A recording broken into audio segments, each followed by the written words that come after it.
And we're going to get started. I'm Jeff Hyman, and I'm really excited to share this with you. We're going to be together about 59 minutes. I think it's going to be a useful time. You can type in the chat box as we go. If you have questions, I can see every message you send.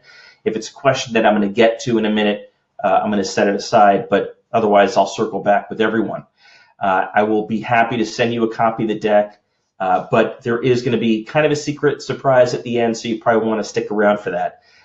Again, Jeff Hyman, and we're going to talk about how to headhunter-proof your company without paying top dollar. Now, this image, I love from The Shining. This is Jack Nicholson. And you have to understand there are 90,000 headhunters banging on the door of your best people every day. I'm sure that you're probably getting some of those calls yourself, and I'm definitely going to give you some secrets on how to do that in a few minutes so that your personal career takes care of itself. I want to make sure you can see my slides. If you can type in the chat box, just say yes. If you can see Jack Nicholson right next to my face, that would be great. I'd really appreciate it. Just want to make sure you can see everything, and then we're going to get started. Just type in the chat box. Yes. Okay, great. Let's go. So Jack Nicholson represents 90,000 headhunters banging on the door of your best people. And I have some very alarming and scary news for you. And, it's kind of like everyone likes to think their kids are above average, but not everyone's kids are above average. In fact, there's some pretty average kids out there. And if your company is like most, if your employees are like most, we are at a record high rate of employee disengagement. What do I mean by employee disengagement? What I basically mean is employees who will take my headhunter call. When I call them, they'll talk to me. And in a few minutes, I'm going to tell you why they talk to me. And it ain't what you think. But we're at a record high, 84%. Now, that's pretty scary. It presents an opportunity when it comes to recruiting. You can recruit some amazing people right now because most people are pretty miserable in their job. But when it comes to retention and headhunter-proofing your company, your challenge has never been bigger. So we're going to talk about that in a few minutes. So my goal for this hour is to help you avoid all that mess. My goal for this hour is that when your employee picks up the phone and the headhunter calls, they say, thanks, but no thanks. That's my goal. And I think we can do it. I'm going to give you some very specific, actionable secrets that I've learned the hard way. And if you stay till the end, I'm going to share a gift with you that's pretty meaningful, about $1,000, and we'll set that aside for a minute. But I really appreciate you making the time over the next hour or so. What makes this webinar different? I've done a lot of webinars, and I do them virtually every other week. You may have noticed that I haven't done them in a while, and I've been so focused on recruiting, it dawned on me that I haven't done one on retention. I haven't done one on how to headhunter-proof your company, because frankly, if you're losing your best people, if you got a leak in the bottom of your bathtub, then you need to run even faster and faster and faster to recruit the best people. Imagine if you didn't have to do that, right? If we could patch those leaks in the bathtub. Forget about recruiting for a second. Forget about your employees. Think about your customers. Everyone knows that if you have a leaky funnel or a leaky bathtub and you're losing customers, losing subscribers, losing clients, you need to run faster and faster to fill that bathtub with more clients, more customers. It doesn't make sense. Patch the leaks in the tub and your revenue grows. It is no different with talent. It is no different with employees. If I can share with you the specific ways to keep your best people from leaving, your hiring problems largely take care of themselves. Because now I need to hire that many fewer people to continue to fill the bathtub. So we're going to talk about that too. You are in the right place. If any of these things kind of resonate with you, then this webinar is for you. If you've lost even one great performer this year, even one, that's too many. We are in a war for talent. You can't afford to lose your best people. If your B and C players leave, I don't know why you have B and C players, but if they left, not the end of the world. But if you cried yourself to sleep when Frank in sales quit, or Sally in finance or marketing quit, then you're in the right place. If you get nervous when people come into your office, and this has happened to me so many times, I'm sitting at my desk or my cubicle, and an employee comes in, my best employee, and they say, "Hey boss, you got a few minutes?" And they close the door. And my heart sinks because I know what's coming next. It is like the girls that dumped me in high school. I can almost repeat verbatim the speech they're about to give me. So if you can identify with that, you're in the right place. If you're missing your targets, let's say you're not shipping your new products on time. You're missing your revenue numbers. Your board is on your ass. Your CEO doesn't understand what's going on. It's because you got a talent problem. It's not because you got a strategy problem. It's because you have a talent problem. And what makes it worse is if your competitors are winning that war for talent, whether they're stealing your best people, or you keep reading these press releases where your competitors are getting more than their fair share of talent, then you're in the right place. Because over the next 50 minutes or so, I'm going to take you through exactly how to make sure this stuff stops. But first, let's kind of imagine what that will look like, right?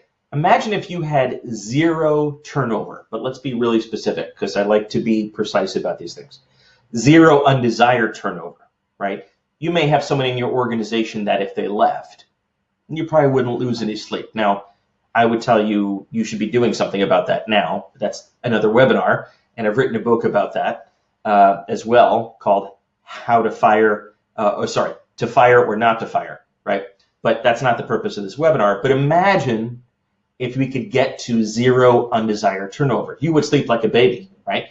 You would love it. Now, let me give you 60 seconds about me, just so you can understand perspective. I'm not going to spend a lot of time. I've had a chance to meet some of you, but not all. I've hired about 3,000 people over the course of my 25 years. Every one of these gray hairs is a nightmare story, a mistake that I have made along the way.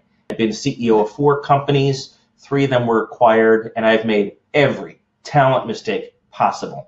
So I hope to help you avoid some of them.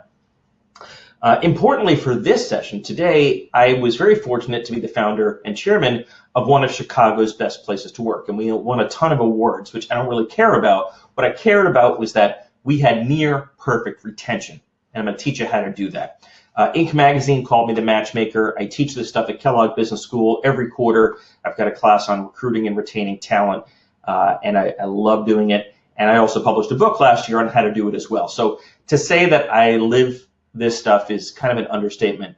I'm a little fanatical about it, and hopefully by the end of this hour, you'll understand why that is. I've done a lot of things right, but I am no rocket scientist. I have done a shitload of things wrong when it comes to talent. I've hired the wrong people. I've kept them too long. I didn't fire them. I designed their comp structure wrong. I had dysfunction in departments and looked the other way, hoping it would just take care of itself, and it never does. So I've made a lot of mistakes, and I'm guessing you probably have too. Why don't you type in the chat box if any of this sounds familiar to you? Just type yes. If you be really honest, right? I'm not going to share what you type, but type yes if you've made any of those same mistakes. You've hired the wrong people. You didn't fire them fast enough. You had a dysfunctional culture. You let that cancer into your company, and it spread like wildfire. Or if you are perfect and you've built an amazing team every time, then type no. And you can be really honest about that too. So, virtually everyone's typing yes, right? We've all made these mistakes. And part of that is because recruiting and retention are not a perfect science, right? What I tell my class at Kellogg and what I write about in the book is that I wish you could put this stuff in an Excel spreadsheet, right? It'd be so easy. But this is the one part of business where you can't just put it in an Excel spreadsheet and it calculates the magic answer. Recruiting and retention are people, and we are unique people. Everyone is different. Every person is a snowflake, and this is psychology, right? This is sales and marketing, and on top of that, this is hand-to-hand combat, because at 3.5% unemployment, we have never seen this movie before in 50 years. So you're in very good company, and I'm giving you permission to say, you know what? It's okay. I screwed up. Let's have a little bit of catharsis. Let's have a little bit of a confessional. We can make the chat box. I set it on private today. So I'm going to see everything you say, and no one else is going to see it. And you can make it a confessional and tell me all the bad stuff you did. But I've done a lot of things wrong. And let me start with one of the big things that I did wrong, which is this.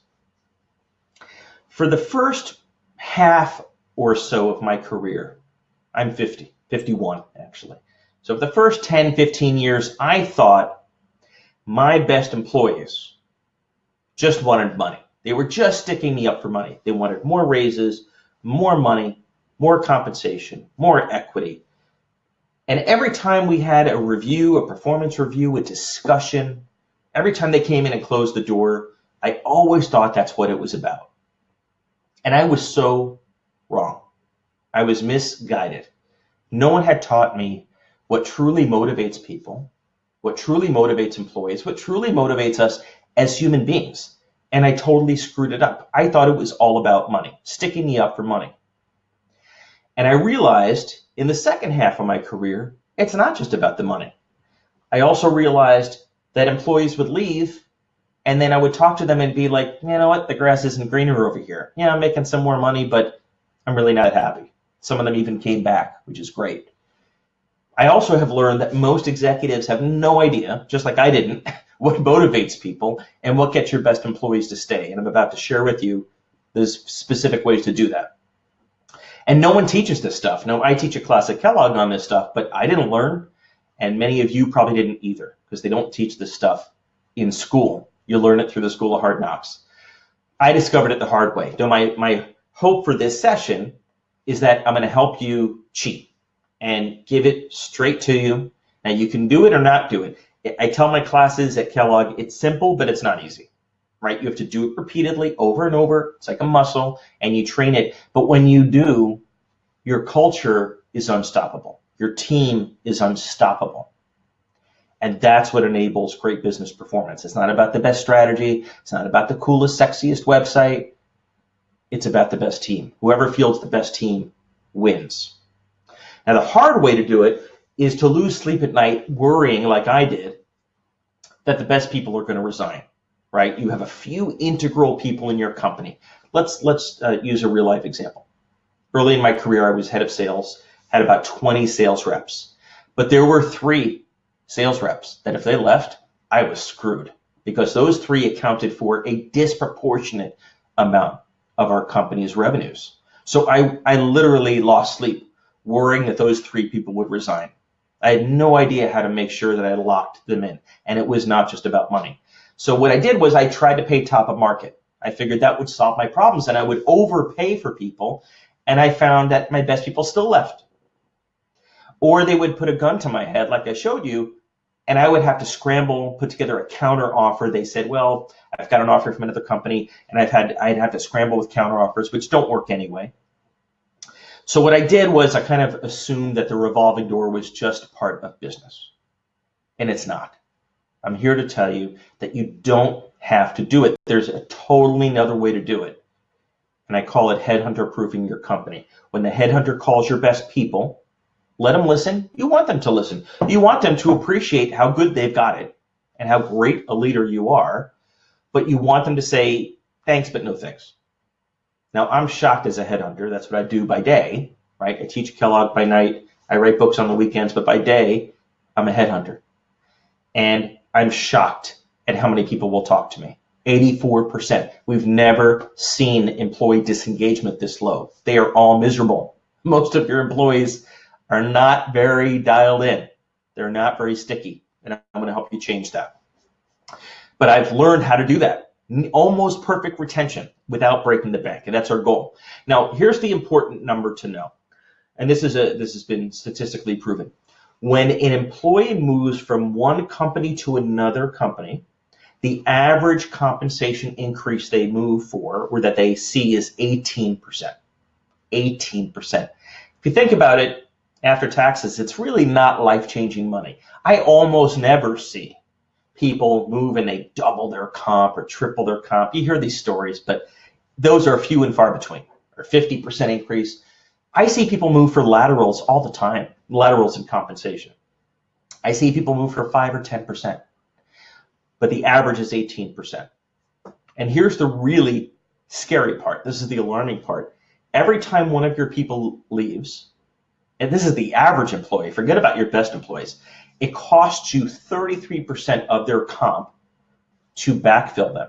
It costs you in lost business momentum. It costs you in lost revenue, especially if they're a sales rep. It costs you in recruiting costs to hire a headhunter and backfill them and put their replacement in the seat. It costs you in so many ways. Burnt customer relationships. So we're losing them for 18%, and it's costing you 33%. It makes no sense. So let's give a real life example. This has happened to me a million times. got a financial analyst who makes $100,000. She is going to leave you for an $18,000 increase. That's the national statistical average.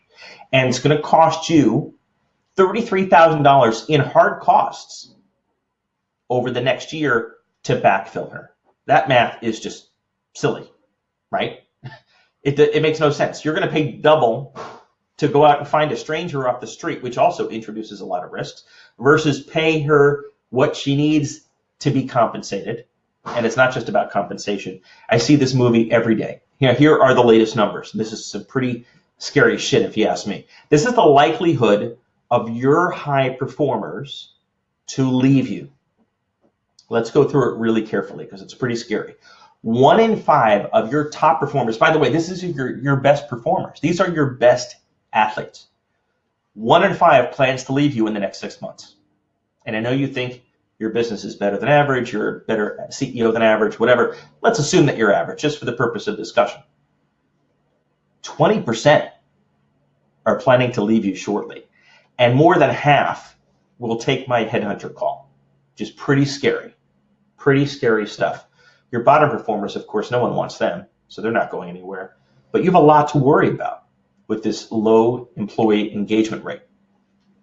So over the past decade, and starting 4 companies, I've learned there are 5 things. 5 secrets. I promised them to you, and I'm going to share with you what they are. And I'm going to tell you up front that they're not rocket science. They're simple, but they're not easy. But if you do them consistently, just like training a muscle, you will have near perfect retention. You will have other employees who are dying to come into your company. So one of the best things about retention and building a great culture, and you know your culture, go to Glassdoor, look at your Glassdoor scores. Some of them are pathetic. But when you have great retention, you have great spirit, you have great morale, your recruiting gets easier too. You've got a line of people banging down at your door. So it helps you on both fronts. Here are the 5 secrets. I'm going to go through each one in turn. You got to challenge your people. You have to listen to them. And I know you're saying, of course, I listen to my people. You don't listen to them in the way that I'm going to tell you. You need to remove your micromanagers. And frankly, you need to do it next week. Those few managers that you've kept to make life easier for you, it's time to go. And we'll talk about that. We need to adjust compensation proactively, not after the fact. It's certainly not in a counter offer. And we need to never, ever, ever, ever settle by hiring a B player. And I'll show you why. So those are the 5 secrets. Let's start with the first one. The first one, challenge when you can't promote. I know you can't always promote people. I understand that your company, if it's like every other company in the world, looks like this. It looks like a pyramid. It looks like a diamond. It's got a pinnacle. And logic tells us that as people ascend and move up that career ladder through promotions, there's fewer and fewer of those seats. So here's the problem. You're going to keep the people that you promote. Well, hopefully you will. What about all the other people that are great, that are talented, but you just don't have a place to promote them to? Or the timing isn't right, or they think they're ready, but you know they're not ready to be promoted. What about those people? What about all those green and yellow people? I can't afford to just lose them, right? The blue people takes care of itself because we're promoting them. They're on a career path. And here's the secret that I learned. When you can't promote, you need to challenge those people. Challenge is the #1 thing that I see as a headhunter when I call your people and I understand what is missing. They're bored stiff. They're bored stiff. Bored. They've been doing the same thing for weeks or months or quarters or years at your company. They've been doing it at other companies. They need a friggin' challenge. We as humans want to be challenged. We want to stretch our intellectual muscle. We want to build new skills. We want to build new capabilities. And a lot of old-fashioned managers think that means promotion. I got to promote people. I can give you 50 other ways to challenge your people that has nothing to do with the promotion. Now, I might sell it as even better than a promotion. We could talk about the messaging separately. Google has the infamous 20% project. So their engineers spend 20% of their time, or at least they used to, on projects that were other than their day job. They got to really stretch themselves. And some of their best new products and massive revenue streams, by the way, have come out of those 20%, 1 day a week. And I know you're thinking, well, I don't have 1 day a week to give my people. Fine. Give them stretch assignments. Give them stretch projects. Projects that they have no idea how to do. Lay out a plan with them and have them go to it. They'll do it nights, they'll do it weekends, they'll do it to make you happy, and they'll do it to build their intellectual capability. By the way, they're going to make themselves more marketable for their next job, whether it's at your company or elsewhere. Give them your toughest projects, your turnarounds, your clients that are unhappy, your products that haven't shipped, and have them work on those. Give them your best clients. So give them your worst clients or give them your best clients, right? So if you have a customer service rep or a client service rep or a customer service rep, and they work with a certain set of clients, and you can't promote them right now. There's no place to promote them, but mix it up. Give them your best clients. Say, I'm giving you our top 3 clients. The clients you were on represented 10% of our revenue. These 3 represent 50% of our revenue. Don't fuck it up. And P.S., I want you to learn how to manage our best clients. Your employees respond to that challenge almost as much as they respond to a promotion. Give them a mentee. If they want to, I want to manage people. You know, I've had so many people over the years. I want to manage people, which, by the way, as we both know, is not as sexy as it's shaped up to be. But a lot of individual contributors, they want to manage people. And wouldn't you know that individual contributors that move into their first manager role usually fail. Usually fail. Yes, Tom, I'll send you all this stuff so you can share it with your team. They usually fail when they become the first-time manager. So how have I learned to prevent that? Is I give individual contributors opportunities to practice being a manager. I don't just send them to management training. I give them a mentee, and I let them begin to learn how to develop and coach others. Give them a battlefield promotion. So if your director of sales quits and no one's ready to be promoted, you pick your best person, you say, I'm not promoting you into this role, but I'm giving you a battlefield promotion, which means for the next 3 months until I find this head of sales, you're my acting head of sales. They may surprise you. They may turn out to be your head of sales, but even if not, you've given them the opportunity. The point here, guys, is when you cannot promote because of this, find other opportunities. And there are infinite ways that I've learned to do it. Okay, let's move to number 2. Listening to their ideas. I'm venturing a guess that you feel you listen to your people. And no matter how exceptional you may think you are at this, the data says we're not as leaders. And my experience says that no matter how much you listen, you can't listen too much. No matter how much you're listening, there's more that you can do. And I've learned how to do that. It's very purposeful listening. I'm learning how to do it at home, but I've learned how to do it at work. When you listen to your people, they will tell you everything you need to know. How to make your customers fucking stay forever. They will identify your strategy problems, not the ones you do in the conference room on the whiteboard with the rest of your senior team, but I'm talking about your frontline people. They know your strategy problems more than you know your strategy problems. New ideas for new products. Your cultural problems. They will even tell you who the B players on their team are that are holding them back. Now, I know that you're saying to yourself, Jeff, I listen to my people, and I'm pushing you a little bit to be uncomfortable. Could you listen to your people more? And I'll tell you some ways to do that. Type in the chat box. Just type yes if you honestly, in your heart of heart, think that you could listen to your people more or longer or deeper or better. And type no if you say, no, I listen to my people so much, I can't listen to anymore.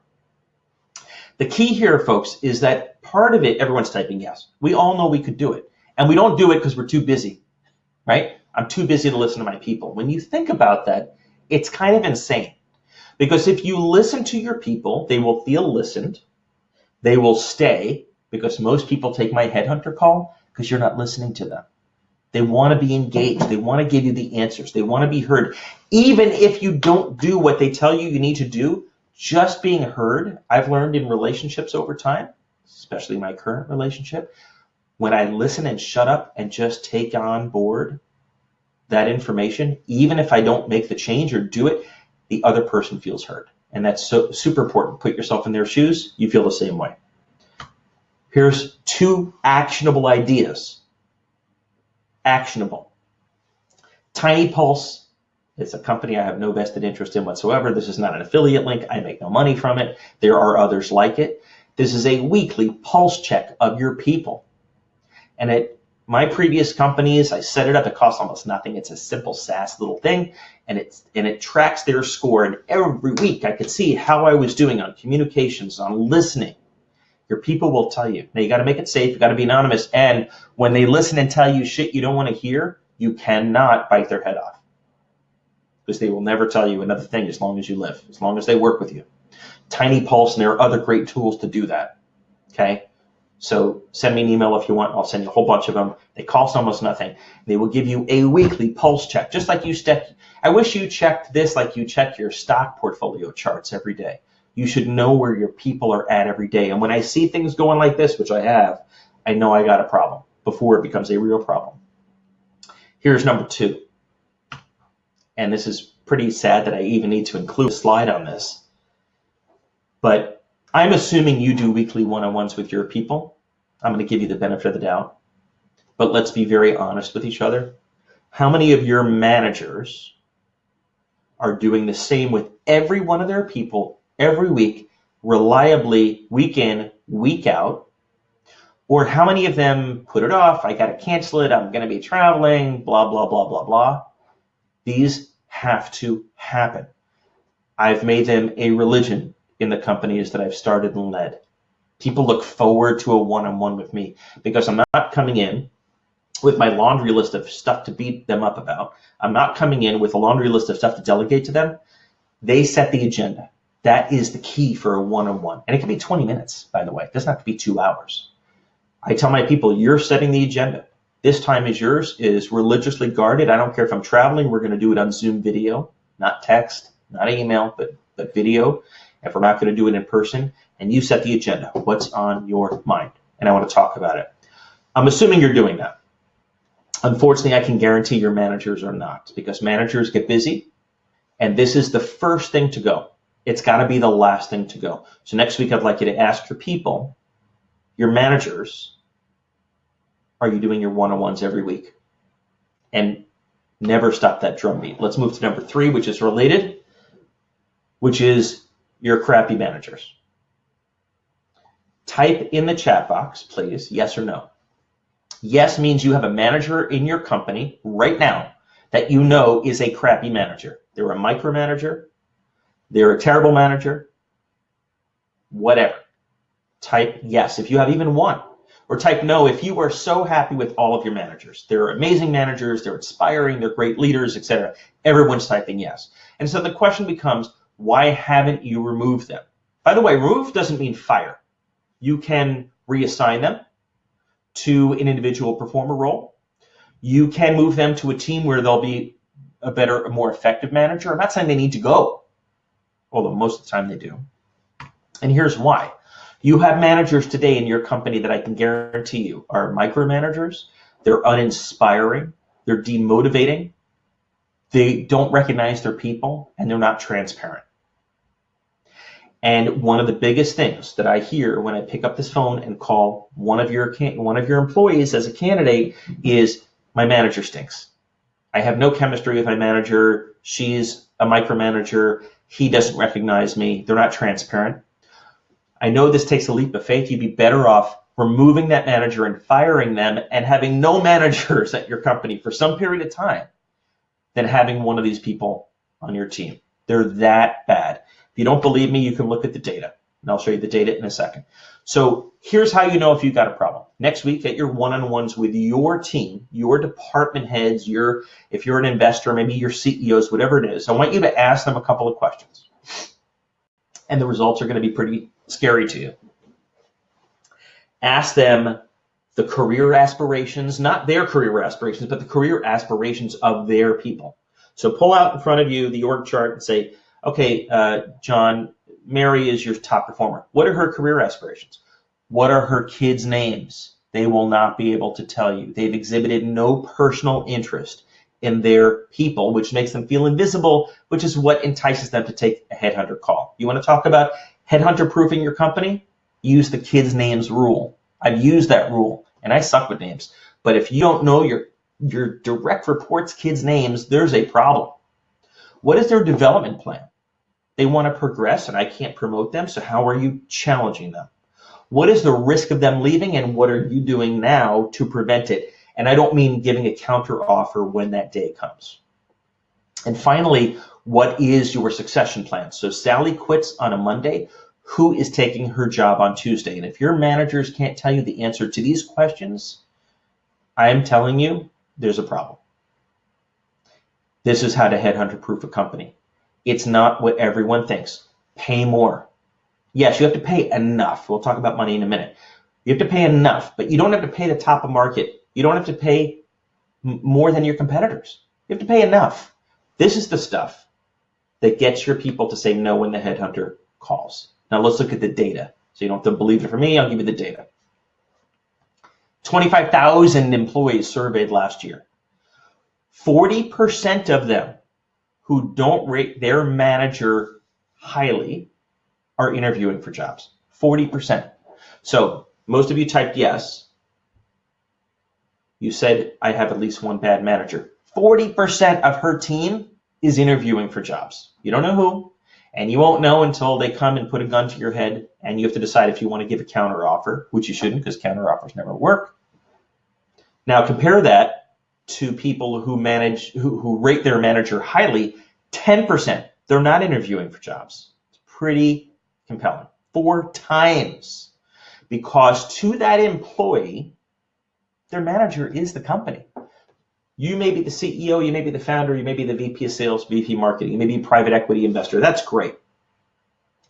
But to that individual contributor that reports to Frank, who's a crappy manager, Frank is your company. Frank is that person's experience. And if Frank stinks, that person is interviewing for jobs. And as soon as they find the right one, they're gone. So you have a choice. Wait for that to happen, part ways with Frank, do something. But you're just waiting for the inevitable because Frank is the company. It's not you. It's not your leadership team. It's not your VCs. It's not your fancy mission. It's not even your amazing office. It's Frank. Frank is the experience of that employee. Let's go to number 4. I mentioned money. Let's be very precise about this. I'm from New York. I take money very seriously. There is a way without paying top dollar to make your money count. And for some employees, it is about money. And it is adjusting money proactively before they ask you. Have you ever been in a situation, type in the chat box yes or no, in your career where your manager came to you proactively, you didn't have to ask, you didn't put a gun to their head, you didn't threaten to quit, and you said, oh my God, my boss is giving me more money proactively. Has it ever happened to you? Even once? Yes. There's a bunch of yeses, a couple of no's, but mainly yeses. Now, if you haven't had that happen, I can tell you the feeling is amazing. When your manager comes to you proactively and says, I'm giving you a raise, I'm giving you more equity, I'm giving you $1,000 bonus. Go out for a nice dinner with your wife, your husband. It's amazing. And that is secret number 4. But you have to do it proactively. There's a huge difference. Let's think about the numbers. And this is what I've learned the hard way. Your employees leave, they take the headhunter call, and they leave your company to make 18% more. And I'm telling you, you can prevent that by giving them 5 or 10% more proactively. The reason is not the money. The reason is it is recognition. It is proactive recognition that you've observed their great contributions, you've gone to bat for them, and you're finding that money. And if you can't find 5 or 10% proactively to save your best performer from leaving, I don't know what to tell you, because we've already gone through the numbers and you know it's going to cost you double if that person leaves. Now, to make it even better, to amplify it, Make it public recognition. Now, I never talk about money publicly. I'm not going to say I gave Frank a raise this week. Everyone give him a round, an applause. That's not what I'm talking about. But if you say Frank has done an amazing job, and I'm recognizing him for this specifically, Frank will be lit up. It'll keep him going for 6 months if it's public. But even private, behind closed doors, $1,000 bonus, a little bit more equity. It doesn't have to be titles. It doesn't have to be promotions. All these things that we assume, but it has to be proactive. I will allocate a slush fund, a set of money that during the year I'm going to give to the top performers. I don't know who they're going to be, but I know that I'm going to give that 10 grand, 20 grand, 50 grand, whatever it is, proportionally to my top performers. It's almost like placing my bets when I go to Vegas, but it's got to be proactive. If they have to ask you for it, it loses all of the effect. Even if you say yes and you give them the money, you get zero credit for it. But if you do it proactive, that person is going to inside feel like, wow, she saw me, she recognized my contributions. They feel like the king. And when the headhunter call comes, which it still will, you have closed the gap, right? So they were gonna leave for 18%. You gave them a 5% increase, whatever. Not great. There have been times when I gave a 1% increase, 2% increase, but the business, that's all we could afford. But it sent a message. You have to sell it. You don't just say, hey, you're going to see a little something extra in your check. You have to sell it. It's the communication that accompanies that proactive raise. I've noticed, here's the 3 things you did this year. They were amazing. And don't wait for some BS annual performance reviews. Do it on the spot proactively. That's secret number 4. Last one.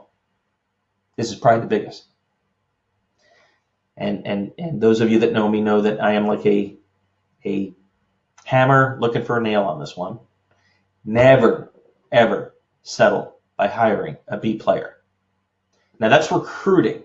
And so you may be confused. You may be thinking, well, this is a discussion about retention. And I'm telling you, when you recruit and settle for a B player, you affect your retention of all the other people.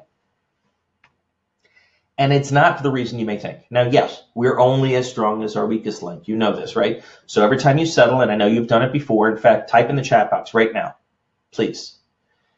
Have you ever settled for a B player? Someone that you knew before they started, not after, but before they started, you knew they were a B player, but you needed a butt in the seat. You needed a warm body. Type no if you can honestly say, I have never settled, not once, ever. Everyone is typing yes, and I appreciate your honesty. Yes, I've settled. Oh my God.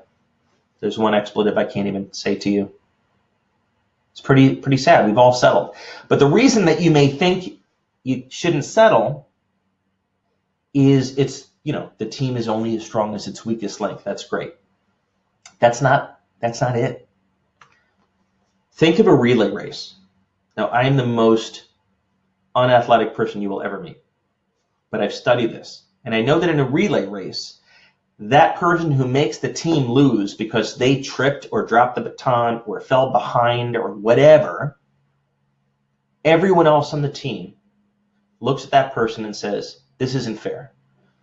Not only are we all busting our butt, but we're a team of winners, we're a team of high performers, and you, manager, leader, CEO, have saddled us with this clown, with this bozo, with this B player. How dare you take our team and give us this person to have to work with? We would have rather you kept the seat open. I have kept positions open in the companies I've started for 3 months, for 6 months, for 9 months. And believe me, I took a lot of shit for it. The team would be all over me. Why is it taking so long? Why can't we find the right person? And I would be very honest with them.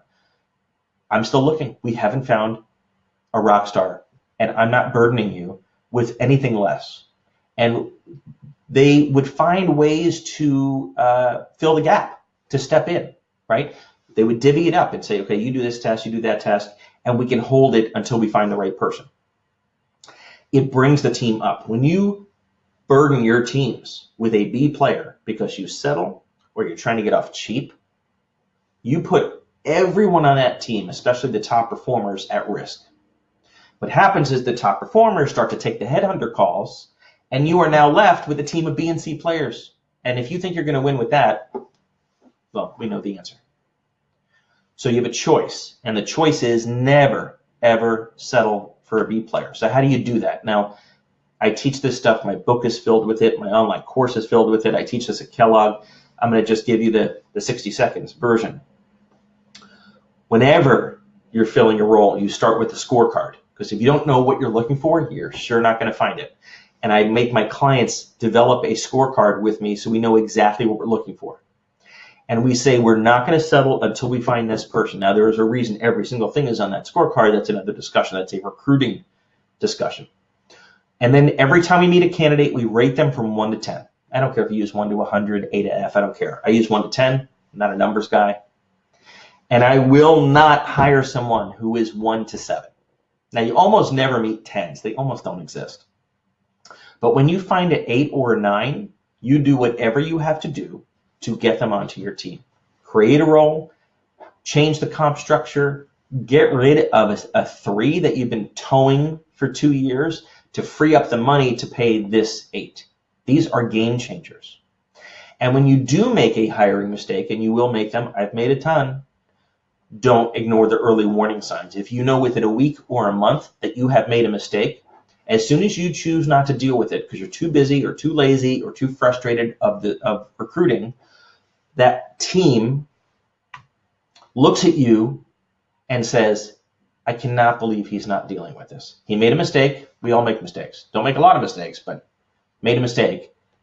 And now he's burdening us and ignoring the early warning signs. And your people see those early warning signs way before you do. So going back to the one-on-ones and going back to Tiny Pulse, listening to your people will tell you you have made a mistake. You can't be defensive. You can't make excuses. And you have to say, I made a mistake. I own it. You didn't make a bad hire. The person is not bad. You made a mishire, and you have to own that. But when you do deal with it, respectfully, tactfully, etc., you build immense pride and loyalty amongst your team. Your rock stars see you as a leader. That is our job as leaders. Let me give you a real life example. This is real life. One of the companies that I started was called Retrofit. Now, Retrofit is an online weight loss company, and started about 6 years ago. Rated as one of the best places to work in Chicago. Rated as a great place to work. All these awards, and I didn't care about the awards. There's plenty of awards. We all win awards, right? What I cared about was the people. And what I cared about was the business results that enabled. And what I was especially proud of was that this was during a very, very difficult period in the labor market where it's getting tighter and tighter, and we have almost near perfect retention. Not perfect, but near perfect. So here's some of the things that we did. Compensation. Every company needs a compensation philosophy, and I'm happy to help you with yours if you don't have one. But it's a guiding philosophy of where do we want to be comp-wise? Are we fixed or do we pay for variable? Where do we want to be in the market? We decided as a leadership team, we wanted to be about the 75th percentile, which I have found is a great sweet spot. It's not average. You got to be above average if you're going to attract top performers. But you don't need to be at the 100th percentile. You don't need to be at the 99th percentile. There is always a company that's going to be able to pay more than you. So if you get in that arms race and try to win on money, you're kind of screwed. But 75th percentile I found is a great sweet spot. And then on top of that, we developed a variable comp plan for almost, not every role, but almost every role in the company had some variable comp plan. But here's the key. It wasn't tied to how the company did. It was tied to how that individual did in their role. And if we couldn't figure out a way to design it, we didn't have a variable comp plan. We just gave it to them and fixed and called it a day. People responded. They didn't respond so much for the money. They responded for that sense of achievement, accomplishment. Work-life integration. We spent a ton of time on that, and we worked our people hard. I'd say 60 hours a week was probably the average. Mine was probably more, but this was not a 30, 40-hour a week kind of place. But when you want your people to work that hard, that intensely, at 60 hours a week or even 50, you have to find a way for them to integrate that with their life. They have kids, they have families, they have commitments. We all do. We gave stretch projects. I can count for you endless examples of stretch projects that we gave people as we were scaling the company from 5 people to 20 people, eventually to 90 people. Everyone had stretch projects. One-on-ones were non-optional. If you were a manager not having your one-on-ones, we were going to have a serious discussion about why. We didn't look the other way. We treated them religiously. If you or your person is traveling, you do it on video. It is protected time. And it doesn't have to be an hour, it doesn't have to be 2 hours, but it is guarded religiously. Probably the best indication, I think, the thing I'm most proud of in building Retrofit was that we had a bunch of boomerang hires. Type in the chat box if you've ever had a boomerang hire. A boomerang hire is one that someone leaves and then comes back to the company.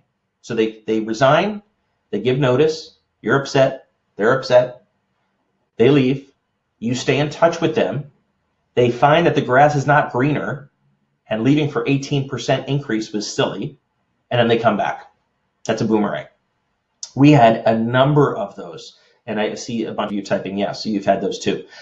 Those send an enormous message to the rest of your organization that the grass is not greener and that we have it pretty good here. Now, things can always be better, right? That's our job as leaders. The company was acquired last year and the parent company went public this year. I'm very proud of that. But what I'm more proud of, like I said, was near perfect retention in a job market that is getting pretty tight. Now, one of you asked, how did you create work-life integration? We had many, many ways. I'll give you one that's pretty controversial. We had no vacation policy. No vacation policy. Almost every one of my clients has a vacation policy. You get 2 weeks off, you get 3 weeks off, you get 5 weeks off. And you know what we said as a leadership team? Fuck the vacation policy. If we don't trust the person that they will get their stuff done, that they will find coverage when they need it, we probably have the wrong person. And when someone would come in and for a job interview and the first question out of their mouth was, what's your vacation policy? We kind of knew we had the wrong person. Doesn't make it a bad person. It just means for us at our stage in development wasn't the right person. And a lot of people would say, what are you, crazy? No vacation policy. People are going to abuse it. I had to beg people to go on vacation. They wouldn't go. They felt such loyalty and commitment to the rest of their team. They love being treated as grown-ups. And I'm not saying this is right for everybody. There are certainly companies where no vacation policy just wouldn't work. I'm just giving you one example of work-life integration. Let's keep going. I promised you in the invite for this, I was going to share with you how headhunters steal your best people. I could do a whole webinar on that, but I'll give you a couple of clues. First of all, we're texting your best people. We're not emailing them anymore. I can get the mobile number of all of your employees within about a half hour. I won't bore you with how we do that. And I will talk to them once I get them on the phone, which is super easy to do. In what way are you unfulfilled? And I can assure you that every single one of them has a gripe. You do, I do, we all do, right? Is it money? My micromanager? My commute? The industry is going down the shitter? I don't have any equity. My equity has vested and they haven't re-upped me, so I have no reason to stay, whatever it is. And I try to convince them, 90,000 headhunters try to convince your best people that the grass is greener. And yes, we will talk about compensation on the very first call. Every call that I have with a candidate, I will talk about compensation because I don't want to waste their time. I don't want to waste my time. And I know that I only need about an 18% increase, national average that we've gone through, right? I don't need to double their comp. If they hate their micromanager, Frank, if your commute is 2 hours a day, if your company is 3 months from running out of money, they might move for a 5% increase, a 0% increase. I talked to a candidate today who might take a decrease. So it ain't just about money. And headhunters will try to steal your best. And your job is to headhunter-proof your company. If you do that, the rest largely takes care of itself. Now, on the flip side, let me give you some personal career tips, from a headhunter on how to attract headhunters to you, whether you're a GM or a CEO or a head of sales or a marketer, whatever it is. Making your LinkedIn profile discoverable is the key. Now, LinkedIn is only one place that headhunters look for people, but it is the biggest database of professionals in the world, 500 million people. So it is the first stop, right? I use a lot of places. I go to a lot of places, online and offline, networking and otherwise, but LinkedIn is typically the first. And I see so many candidates, or so many individuals whose LinkedIn profile is undiscoverable. Not the right subject heading, crappy photo, doesn't have their quantified achievements. I already know what you did. I can tell from your job title. What I want to know is, how did you make an impact? What are the quantified achievements? Speaking publicly is a huge way to do that. It builds a perception of authority and also makes you more discoverable. And finally, learning how to assess and retain talent, the stuff we're talking about on this call, the fact that you're spending an hour on a Friday with me on this topic, which I admit is not the most exciting topic in the world, let's be honest, makes you a top 5% performer. Because I can tell you as a recruiter, this is the number one skill I have trouble finding. People that can assess and recruit and retain talent and is transferable. If you're good at this stuff, you can go to other industries, other functions, and be promoted, because it's that hard for headhunters to find. Now you have to be able to prove that you did it. You do that with measuring your undesired attrition. You measure it with retention. You measure it with awards like Best Place to Work, cultural scores. You had the best, most energized department in the company. There's always ways to demonstrate that to me as a headhunter. You can't just say, I'm really good at recruiting, right? I want to understand why you're making that statement. But if you can do it, headhunters will be banging down your door because it's that hard to find. So I'm going to ask you a couple questions. I hope this was a good use of time so far. Type in the chat box if so, please. I'd like to get feedback, and we all like approval, and I'd like to know if this was a good use of your time, and if you learned what I promised you was it's simple but not easy, right? Simple but not easy. And once you solve employee retention at your company and you plug the bathtub, hiring gets a whole lot easier because you have to hire fewer people statistically.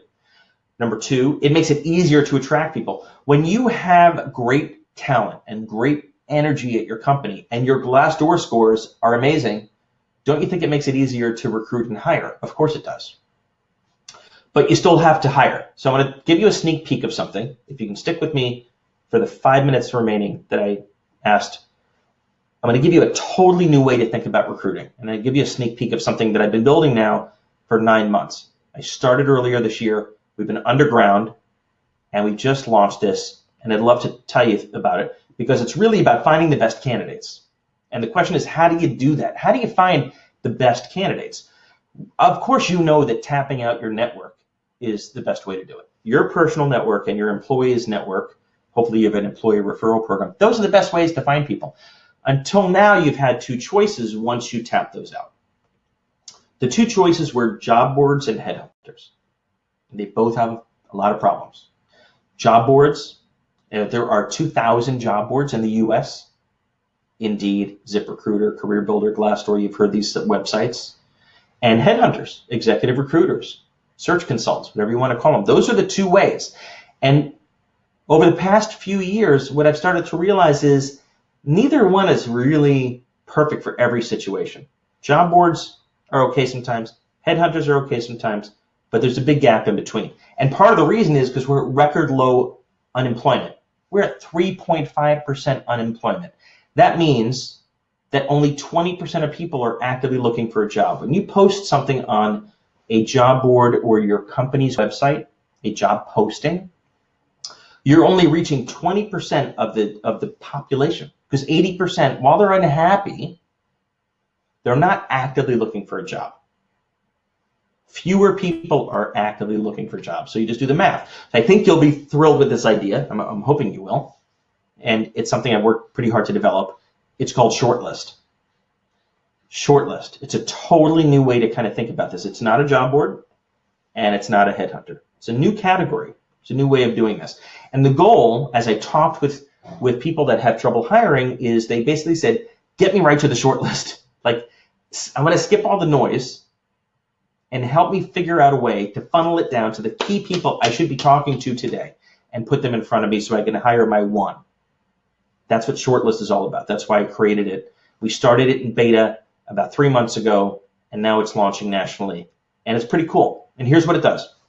We find the 200 best matches against the criteria that you give us. You give us any criteria you want.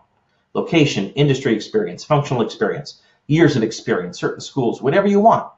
You tell us about your dream candidate, And we have a way of identifying the 200 closest matches to that profile. We then track down, and I'm not going to bore you with how, their email address and their cell phone number. I personally, Jeff, handwrite a message to engage them in a discussion. I basically take your opportunity and I put it in a way that people are going to say, yeah, I kind of want to hear about that. And then we contact them up to 4 times. And you would think that's annoying, but what we found is the 4th time actually is the key. A bunch of people ignore it. The 4th time, they're like, oh, that's interesting. And I write 4 distinct different messages. So I take your company and your position, and I kind of think about what are 4 different angles. So if this angle didn't work and this didn't work, this one's going to work. So that's what Shortlist does. And it delivers 10 interested candidates to you in 10 days. And I guarantee it. And I'll tell you about the guarantee in a minute. It's pretty cool. It's not a headhunter, and it's not a job board. Here are some of the people that it's worked for over the past few months. We've had CEOs and COOs as clients, heads of marketing, sales, and finance. We've had HR executives who are so busy because they're kind of a one-arm paper hanger, yet they have to make their hiring managers happy, and they just want a short list of candidates. We've even had clients who are VCs and private equity investors, and we've done shortlist for them, and it works too. And we've done it in all these different kind of industries.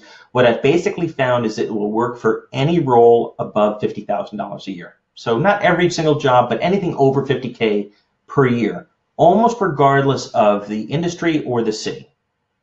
And it starts with tracking down their emails and cell phone numbers. And there are databases now that are totally legal and legit, and we've paid a lot of money to subscribe to them to get those email addresses and cell phone numbers.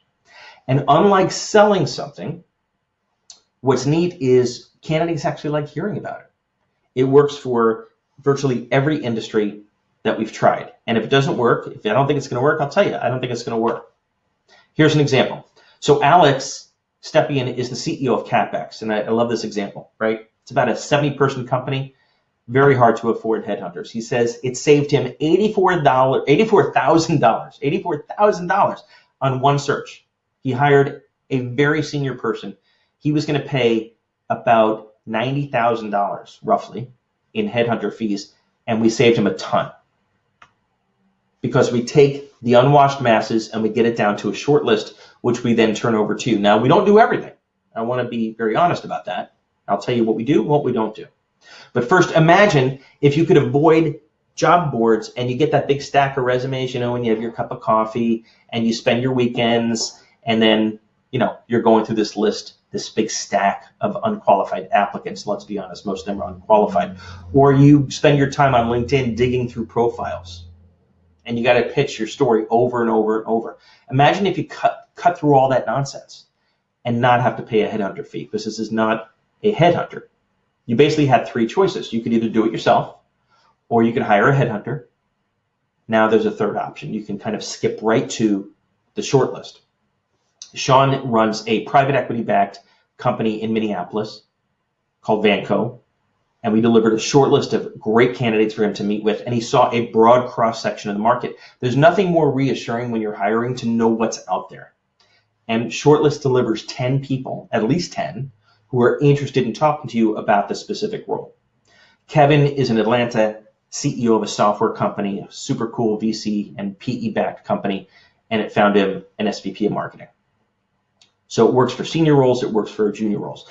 For those of you that don't know what a headhunter does, let me kind of break it down for you, because I think there's a lot of myths, a lot of mysteries on what headhunters do, and I've been in and around headhunting for 25 years. There's basically 5 steps. We target and develop a strategy to figure out who we going after, right? Second is we identify the people in that category. So I'm looking for people in Atlanta with 3 to 8 years of experience in healthcare, blah, blah, blah. That's the second category. Then we have to outreach to them, which is a lot of contacting and a lot of engaging them to have a discussion. We then assess them to see if they're a match and a fit with your company. And then, of course, we reference check and negotiate with them. So those are the 5 steps. And what you pay for that, what you pay a headhunter is typically 20 to 33% of compensation.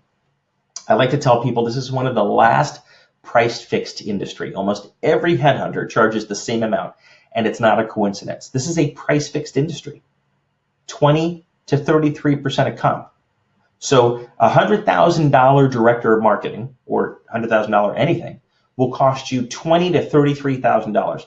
Just to make it simple, let's call it $25,000. You're going to pay a big fee for those 5 steps.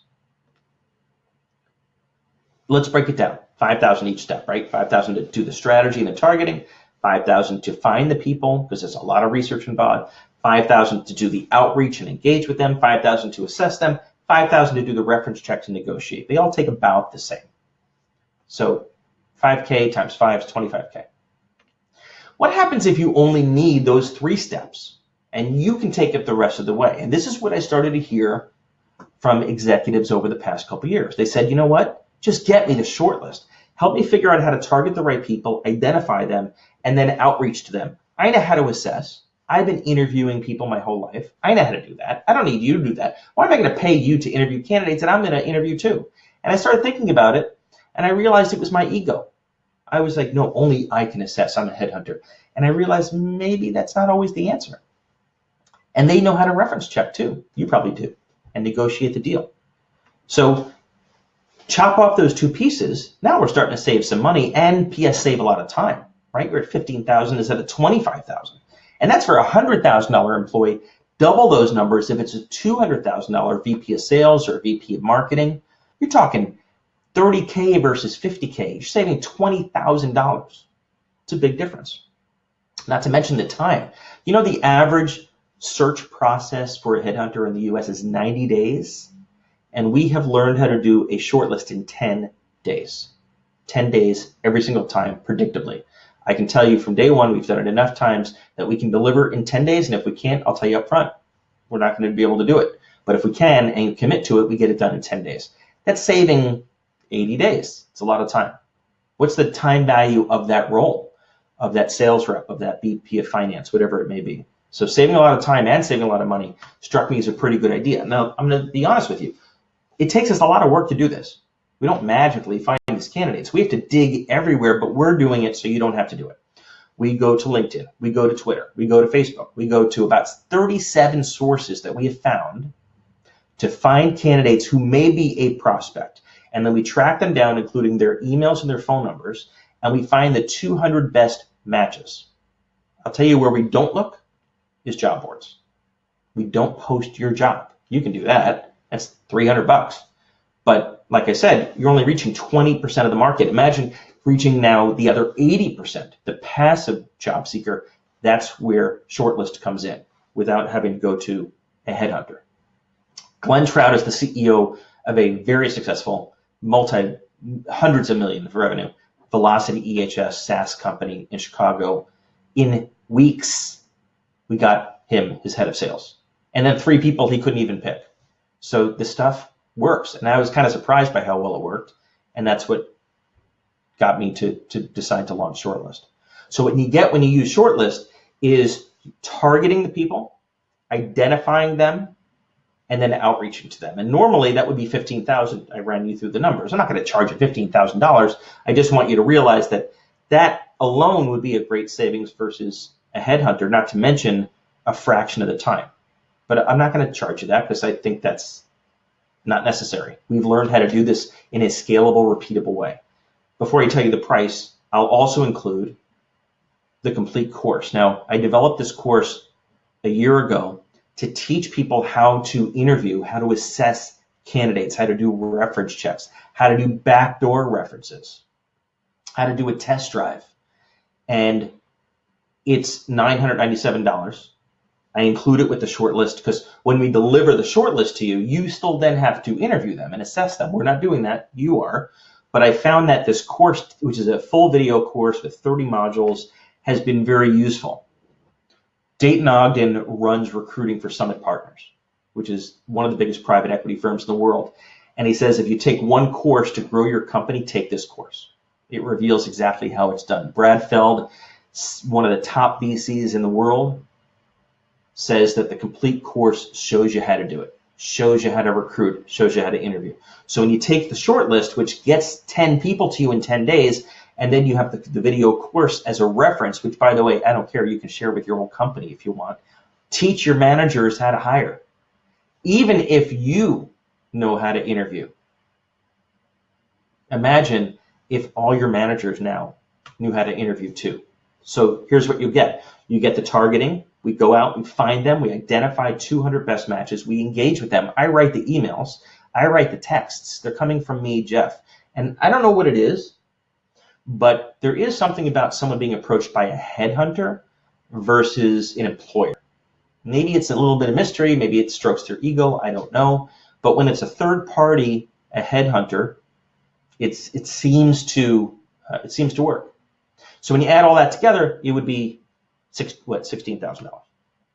So if all it cost was $16,000, which it doesn't, and I could find you an amazing sales rep or an amazing marketer or an amazing software developer, it's worked for all of these things. Type in the chat box if you think that would be worth it. If all I did was find you one of those people using this new methodology, this shortlist that finds people, targets them, gets their email, gets their text, gets them in front of you in 10 business days, would that be worth it?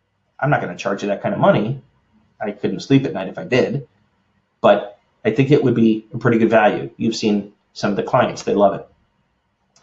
I think I feel good saying this because Steve Jobs used to say, before he passed, your top performers, your rock stars, are worth 50 to 100 times more than your average employee.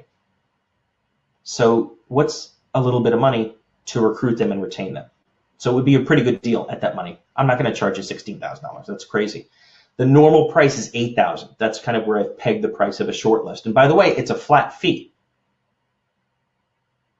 So you don't pay a percentage. Unlike a headhunter where they have a vested interest in jacking up the compensation because they get a percentage, this is a flat fee. You know what you're going to pay. And normally it's going to be $8,000.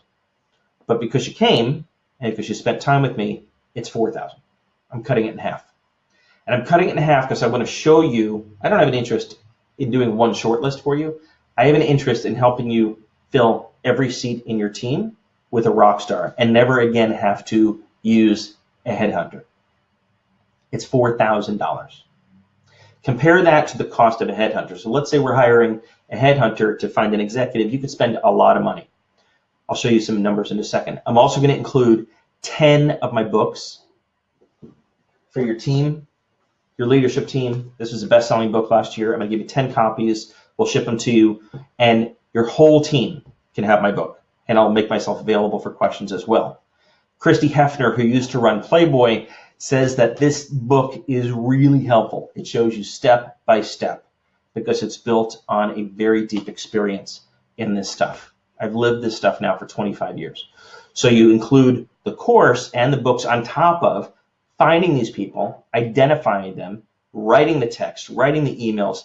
It's a lot of work. You can see why, yeah, it's a lot cheaper than a headhunter, still a good value. But it's $4,000. Okay?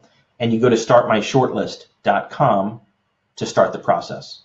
I'm also going to include a 30-minute time with me. We'll do it on video just like we're doing now, face-to-face.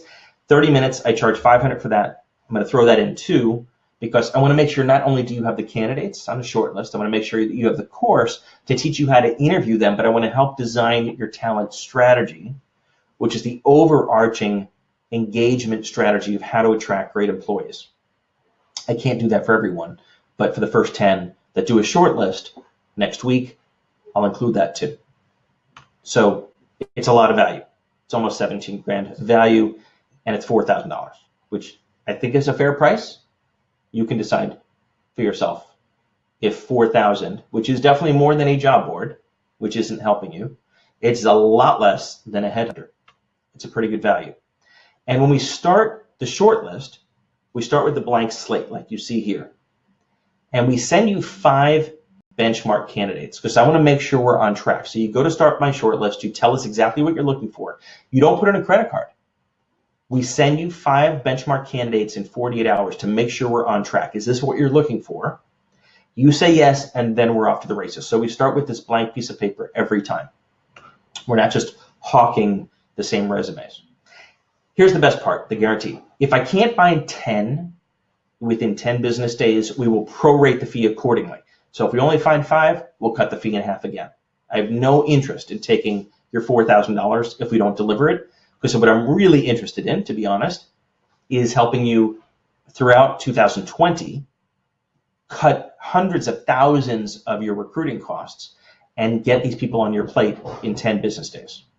And so to do that, you go to startmyshortlist.com. And so the real question is not so much the guarantee. Here's the question. To me, the question is it worth you spending a ton of your time to do all this grunt work instead of having us do it? I've built a team. We've built a process, a system. I'll be very honest with you. There's nothing we're doing that you couldn't do on your own. We're not geniuses. We're not magic, right? We're going to the same places you could go, 37 different places online. We're tracking down their email addresses, their mobile phone numbers. I'm handwriting the messages. We get them out quickly, 4 times. In 10 days, we put it together, introduce them to you. Sure, you could do that. It's a full-time job. I've got multiple people now doing it in the US and other places overseas to identify these people online. I would say your time is better spent interviewing and assessing candidates. That's something that you uniquely can do because you know your culture.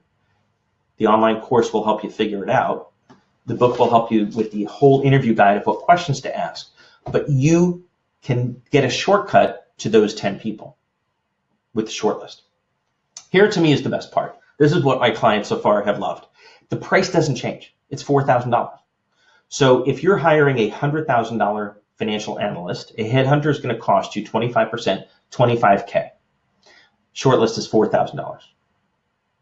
You saved $21,000. If you're hiring a $200,000 head of operations, you would pay a headhunter $50,000. We'll charge you $4,000 for shortlist. Again, we don't interview them, we don't assess them, we don't reference check them. You're doing that with the help of the guide that I include for your whole management team and the online course. And if you need help, I'm here for it because we're going to do a strategy session together. If you're hiring a $250,000 person, you're going to pay a headhunter fee of $60,000 or $70,000. It's a lot of money. I think we can do better, $4,000. So the way to do it is you go to startmyshortlist.com and you can decide if you want to be which of these 2 people, right? You can post on job boards and be the guy who spends his weekends and evenings going through unqualified resumes, and P.S. you're only reaching 20% of the people out there. Or you can let shortlist and we proactively go out to the other 80%, which are probably the ones you want to talk to anyway, and we proactively reach them. Remember, they're unhappy in their current role. So they're working, but they're unhappy. And I can engage them. And I can fill your seats with candidates who are interested and qualified and ready for you to interview. That's why you can see it's a totally different thing. It's not a job board and it's not a headhunter. Let me show you what happens when you go to start my shortlist after this call. You start, it's an online intake. It takes 10 minutes. You're going to tell us, answer a bunch of questions about what it is exactly you're looking for. And there's a bunch of questions that we've refined over the beta process. What companies do you want to focus on? What industry experience do you want to focus on? How many years experience? Anyone you don't want us to pursue. You decide all those things.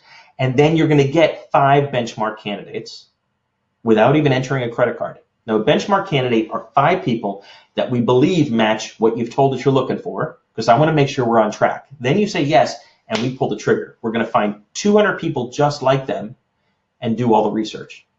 And to save you all this time, I would think it would cost $17,000. We're going to charge you $4,000. It's a huge time savings. I'm guessing if you don't like the idea, there's probably 3 reasons. You're a little skeptical, or you're busy, or you still think $4,000 is expensive. Let me take those. You're skeptical. I don't blame you. This is a totally new way of doing things. You're used to using job postings. I've used them for 20 years. I invented one of the first online job boards back in 1996. Job boards are great during times of high unemployment. You will reach great people. But right now we're at record low, 50-year low unemployment rate. So you have to do something else. So then the other choice, like I said, is a headhunter. And if you think $4,000 is expensive, try paying $40,000. I have cut checks to headhunters over my career for $80,000, $90,000, $100,000. It's a painful invoice to sign. Or maybe you're too busy. You don't have 10 minutes to fill out the online intake. I don't know what to tell you. I guess if you're that busy, we may have bigger problems, but we're going to save you a ton of time in finding a headhunter, paying that money, or going through a big stack of resumes from a job board. So here's where we end it. We go to startmyshortlist.com. Let's start with your hardest one. Don't give me your easiest one. Let's start with your hardest one. If we can't do it, I'll tell you right up front. You don't enter your credit card. You don't give us any payment information. There's no trick. I send you 5 benchmark candidates that my team finds within 48 hours. If you say, yep, that's exactly what I'm looking for, we're going to find you 10 interested ones, not just 10 profiles. They're all going to have said, yes, I actually want to pursue this and have a conversation. And then we deliver them to you within 10 business days. And my goal is that you're going to love this first one. We're going to crush it. And then you're going to say, okay, Jeff, what do we do for next year? Because you're going to help me with all these roles. That's really what I'm interested in. But you got to start small. You got to start someplace. We're going to start with one shortlist. It's $4,000. I know that's a lot of money. It's nothing compared to what you pay your headhunters today. Think about how much you've paid over the years for headhunters that take 90 days and charge $30,000, $50,000, $100,000. This is kind of a rounding error. So you can see why I'm excited about it. I look forward to working with you. I hope this was a useful session on how to headhunter-proof your company, how to safeguard your talent, and then when you're looking for people, go to startmyshortlist.com. We will find 10 interested people that want to have a conversation with you. If you have a conversation with them and you still don't find the right person, we'll deliver more because I want to result in a hire because that's when I know you're going to come back. No one can guarantee a hire. Even headhunters don't guarantee a hire. What they guarantee is you'll pay a ton of money if you hire someone through them. This is information. You're buying research. You're buying interested, qualified people. And then I show you through the online course, through the books. I'll teach your leadership team how to interview, how to vet. I'll teach you the same stuff I teach at Kellogg, and you will never again make a bad hire. That's my goal. So that's it for Friday. I hope you have a terrific weekend. I look forward to working with you. This is 24 hours a day, so if you want to start tonight, this weekend, whatever, you take 10 minutes. You go to startmyshortlist.com. You tell us what you're looking for, and we work including over the weekends. We'll deliver you the 48 hours, 5 benchmark candidates. Tell us we're on track, and we're off to the races. Thank you all. Have a great weekend, and I look forward to seeing you again very, very soon.